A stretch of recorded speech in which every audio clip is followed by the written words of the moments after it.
정치적 불확실성이 지금 굉장히 큰데 그렇죠. 주택산업연구원에서는 과거 사례를 보면 영향이 좀 미비하다. 과거가 이제 사실 2번밖에 없었잖아요. 노무현 전 대통령하고 박근혜 전 대통령 시절은 일시적으로 거래량이 줄어들었다가 4개월 정도로 끝났기 때문에 노무현 대통령 시절은 이제 2달 정도였고요.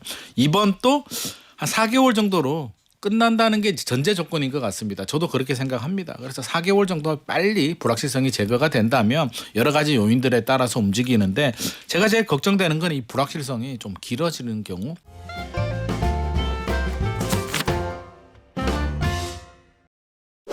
여러분 크리스마스에는 부동산 얘기 안 할 줄 아셨죠? 그럴 리가요. 저희 크리스마스 특집 준비하면서 오늘은 부동산 연구소 먼저 만날게요. 한 주 동안의 집값 흐름 그리고 진짜 얼마 안 남은 새해의 부동산 전망까지 오늘도 부동산 경제연구소 김인만 소장과 함께 할게요. 안녕하세요. 안녕하세요. 소장님 그 헤어스타일이 오늘 네. 늘 멋있으셨는데 오늘 뭐 남다른데요? 오늘 크리스마스니까 머리에 그냥 남산만한 트리를 매달고 오셨는데 제가 좀 예쁘게 하고 왔습니다. 그러니까요. 우리 소장님 메리 크리스마스고 정말 메리 환영합니다. 크리스마스입니다. 근데 한 주간의 주택 시장이 어떻게 흘러갔는지 요거부터 우리 한번 정리를 해볼까요? 주간 동향은 메리가 아닌 것 같습니다. 12월 3주차 한국 부동산은 통계인데요. 서울 주간 변동률이 이제 0.01%까지 내려왔네요. 조만간에 아마 올해 가기 전에 0% 보합으로 내려갈 것으로 저는 예상을 하고 있고요. 네. 우리 7월 가장 뜨거웠을 때 거래량 많았을 때가 0.32%니까 도대체 얼마나 많이 떨어졌습니까? 상승폭이 실질적으로 진짜 많이 줄었네요. 상승폭은 이제 다 반납했다라고 보여지고요. 수도권은 0%, 인천이 좀 많이 빠졌네요. 인천이 마이너스 0.09%까지 이제 하락이죠. 인천은 하락 속도를 높이고 있고요. 지방도 마이너스 0.05%입니다. 전반적으로 한산한 분위기, 매수 문의가 없다고 합니다. 조용한 분위기고 투자 심리가 위축이 되다 보니까 변동률, 상승률도 계속 줄어들고 있습니다. 당연한 분위기 아니겠습니까? 전체적으로 지금은 매수 심리 이런 것들 좀 줄어들었다고 봐야겠죠. 그럴 수밖에 없죠. 이 분위기에서 누가 용감하죠. 이 분위기에 누가 부동산가 약간 이런 느낌이잖아요. 근데 또 알아보시는 분들은 또 알아보시긴 한데 거래까지 연결은 안 되고 있는 것 같습니다. 그래요. 알아보시는 분들은 어떤 분인지 잠시 후에 살펴보고 부동산 시장의 전망을 정말 하기가 요즘처럼 어려울 때가 있나 싶어요. 일단 내수 상황이 좋지 않다는 건 다들 아실 텐데 내년에 수출 대기업들은 괜찮을까 이것도 걱정이 좀 되고 근데 우리나라 가게에서 만약에 집값이 전반적으로 좀 하락한다 이러면 충격이 좀 있겠죠?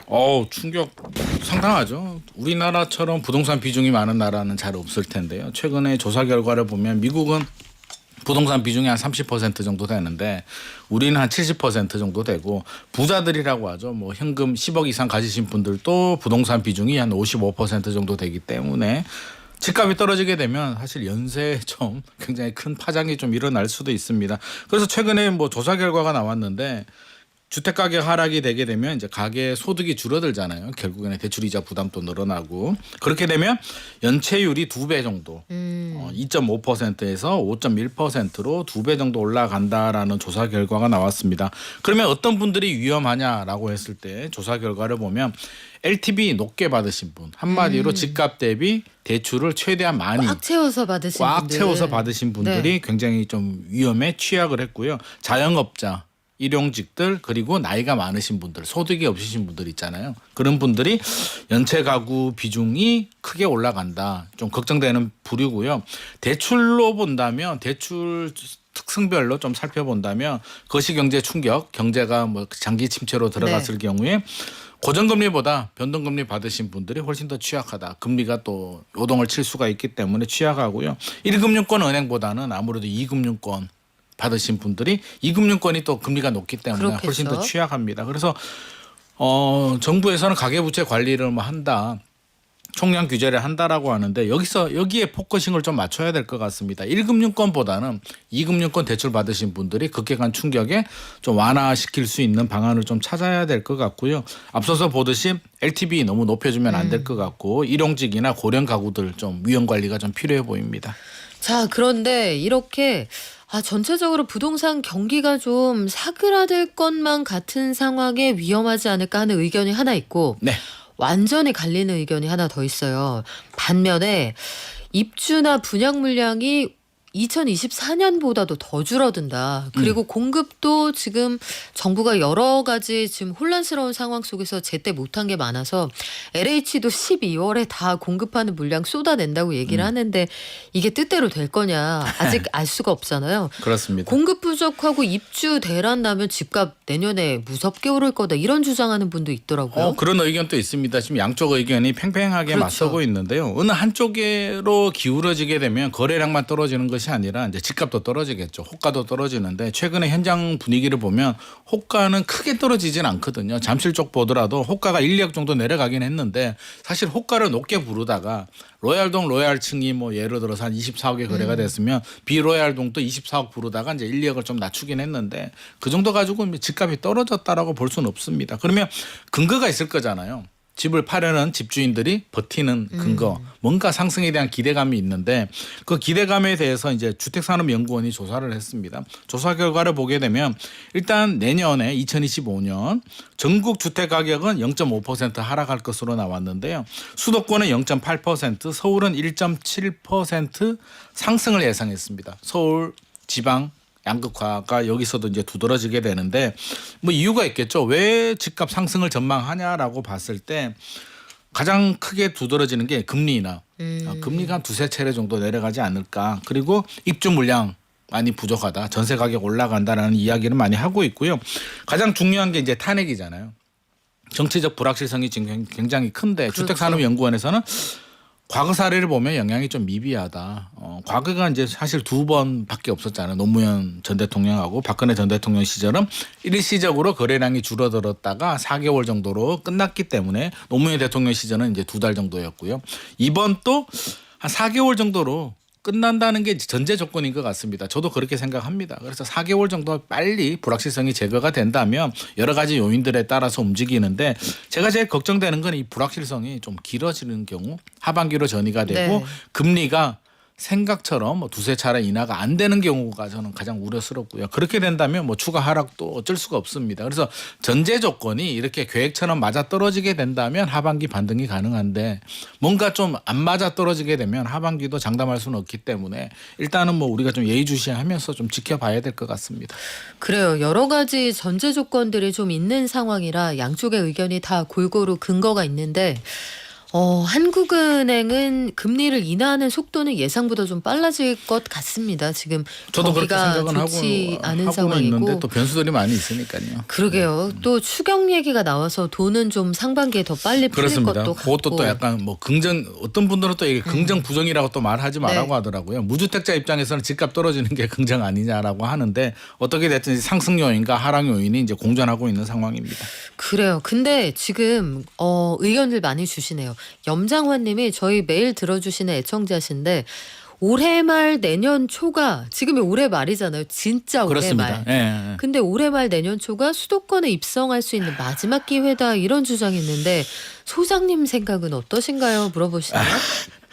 저도 사실 이렇게 생각을 하고 있습니다. 아, 그래요? 뭐 이 얘기가 내년에 집값이 올라간다 내려간다의 의미는 아니고요. 상반기 보면 어떻게든 상반기는 그냥 보합 흐름 유지할 가능성이 높잖아요. 약세인데 저는 항상 그런 생각이거든요. 왜 내년에 집값 떨어지느냐 올라가느냐가 관심 있냐라고 하면 떨어질 때 집 사기 위해서요 라고 대답하는데 막상 하락폭이 커지게 되면 이제 무서워서 못 사게 되고 우리가 통상적으로 보면 7년 정도 보유하거든요. 그러면 7년 후에 집값을 좀 생각한다면 집값 올라갈 때보다는 이렇게 보합 약세 때 가격 협상력이 좋잖아요. 한 5천만 원 좀 깎아주세요. 그렇죠. 라고 하면 할 수도 물건도 있기 많고. 때문에 물건도 많고요. 네. 좀 골라 잡을 수도 있기 때문에 그런 점을 저는 좀 말씀을 드립니다. 우리가 테슬라 뭐 엔비디아 주식 얘기 많이 하는데 5년 전에 살 걸. 라는 얘기 많이 하잖아요. 아 그때도 비싸가지고 아유 그게 말이 돼 그런데 이랬거든요. 만약에 5년 전에 네. 사신 분이 있으면 제가 볼 때는 지금까지 가지고 계시는 분은 10%도 되지 않을 겁니다. 괜찮을 거예요. 보통 2배 정도 오르면 팔거든요. 팔죠. 그래서 장기 보유가 굉장히 힘듭니다. 그래서 이렇게 조정장일 때 사서 장기 보유하는 게 중요하지 떨어졌을 때 잘 사더라도 또 엉뚱한 타이밍에 팔고 나면 남는 것도 없기 때문에 장기 보유 측면에서 본다면 상반기도 저는 괜찮다고 생각합니다. 우리 권수연님은 예비 신부세요. 저희 항상 부동산 코너 열심히 메모하면서 듣는다는 분이신데 저 고민하다가 용기 내서 신혼집 아. 가계약하고 내일 진짜 계약하러 갑니다. 하셨습니다. 2월 말에 잔금일인데 제발 대출이자 빨리 내려가길 하셨는데 수연님 축하드립니다. 결혼도 축하드리고 내 집 마련 축하드려요. 금리 인하 속도가 아마 올해 예상했던 것보다는 좀 빨라질 것 같습니다. 내수 때문에.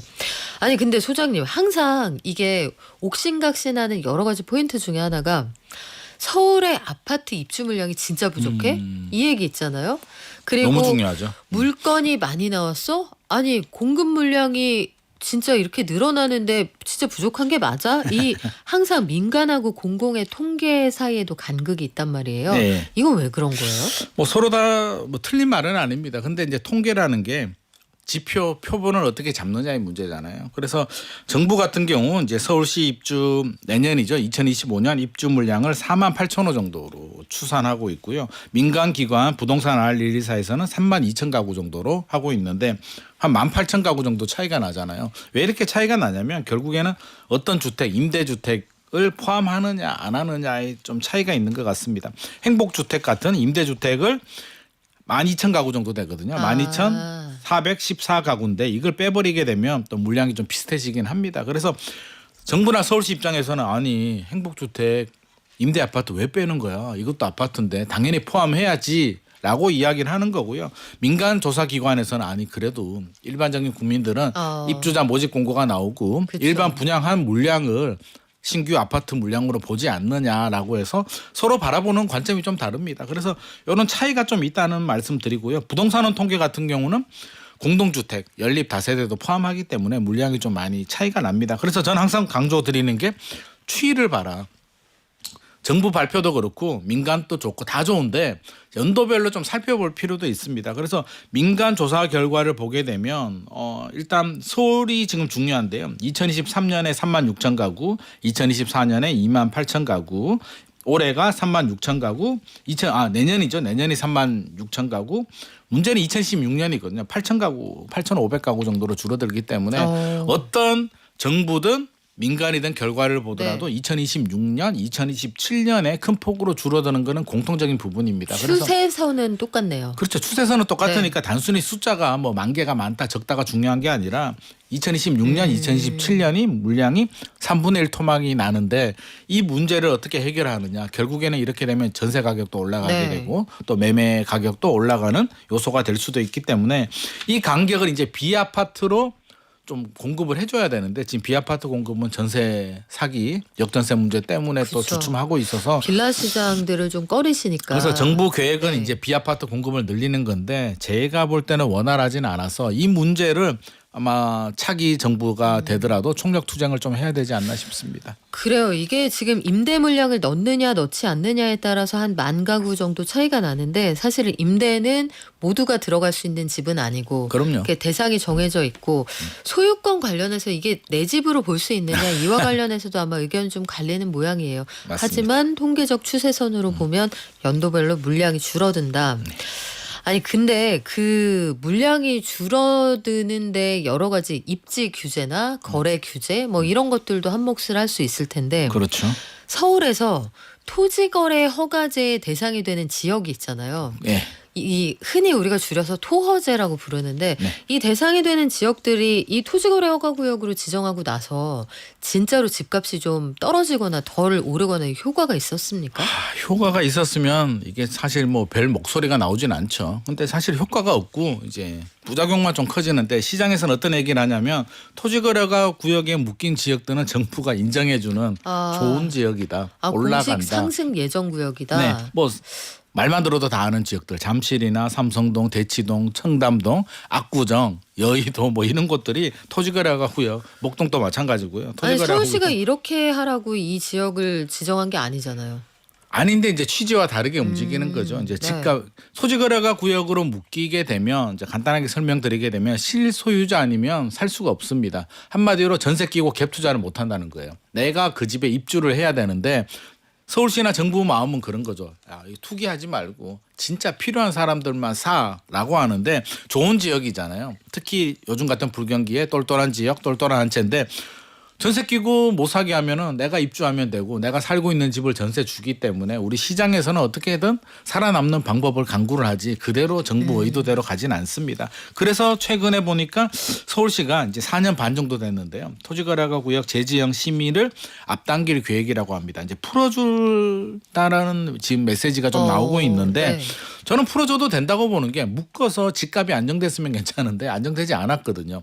오히려 부작용이 뭐냐면 이제 경매로 낙찰받게 되면 또 전세를 줘도 돼요. 아 그래요? 그러니까 토지거래가 구역에 있는 또 경매 물건들은 낙찰 가율이 올라가거든요. 내가 입주 안 해도 되니까. 그렇다면은 경매로 낙찰을 받는다는 건 그건 대출이 안 되기 때문에 네. 현금 부자는 그냥 자유롭게 거래를 할 수 있다 이렇게 되는 그래서 거예요. 그런 부작용들도 네. 있고 실제로 집값 안정에도 큰 도움이 되지 않았기 때문에 아마 해제를 검토하는 것 같고요. 실제로 이게 또 해제가 될지 안 될지는 좀 지켜봐야 되는데 실제로 저는 집값 안정에는 큰 도움이 되지는 않은 것 같습니다. 그냥 투자자들을 불편하게 할 뿐 못 사게 하는 건 아니기 때문에 다시 한번 또 생각을 좀 해봐야 될 것 같고 좀 합리적인 규제가 좀 필요할 것 같습니다. 그래요. 요게 새해 좀 달라질 수도 있다고 하는데 저희가 제일 먼저 발빠르게 알려드릴게요.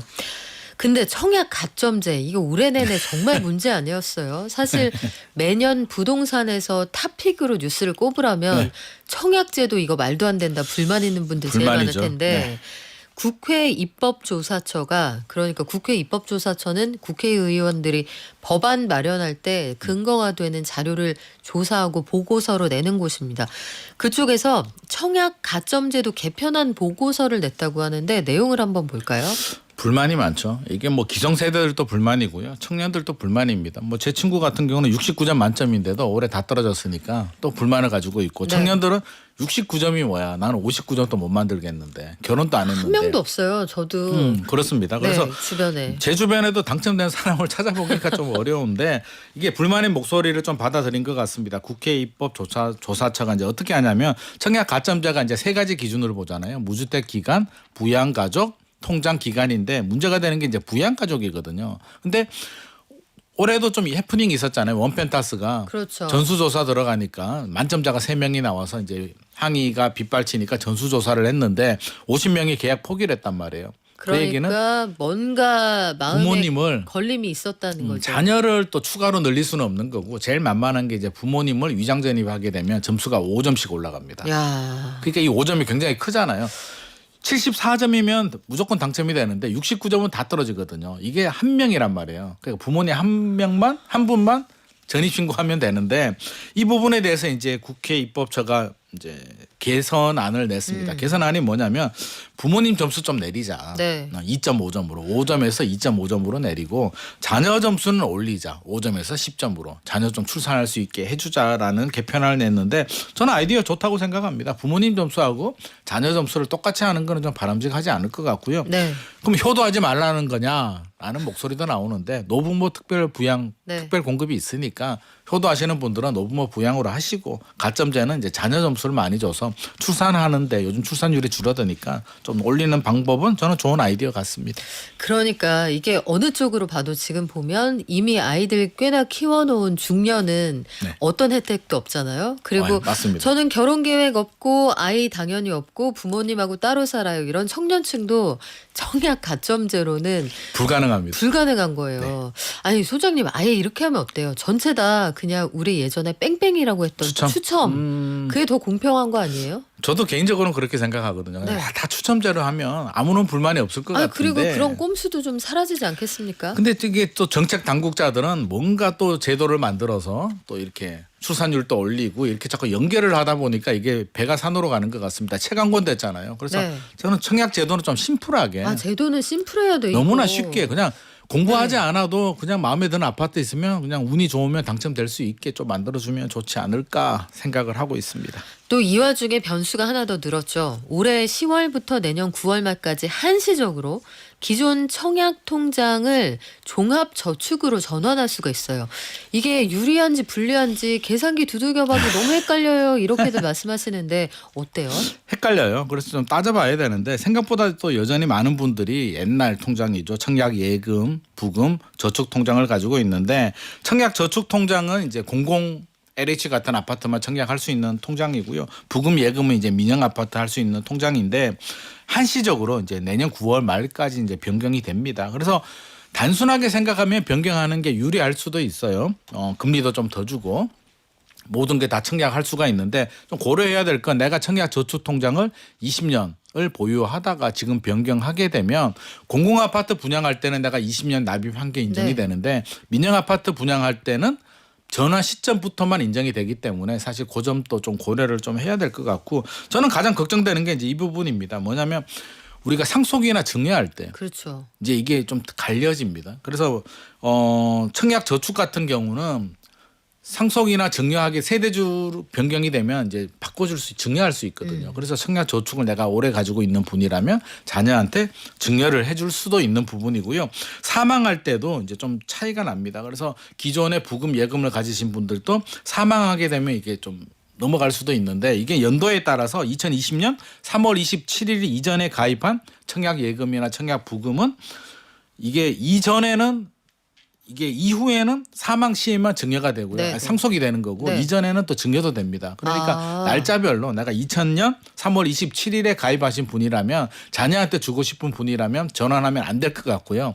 나는 상관없어. 나는 10년 정도에 가입을 했다라고 한다면 전환하는 게 유리할 수도 있을 것 같습니다. 와 진짜 복잡하다. 이 전문가이신 소장님이 설명하면서도 와 복잡하다 이런 느낌 헷갈리죠. 그래서 드시는데 이 청약 제도가 이렇게 복잡하면 안 되는데. 이거 안 돼요. 이거 진짜 바꿔야 될 것 같아요. 그리고 저는 한시적도 네. 불만입니다. 이게 왜 또 한시적이야. 그냥 전환할 수 있게 해주면 되지 않겠습니까? 그래요. 오늘 부동산 이야기 이렇게 저렇게 저희가 살펴봤는데 궁금하신 거 되게 많죠? 다음 주에도 저희가 준비할게요.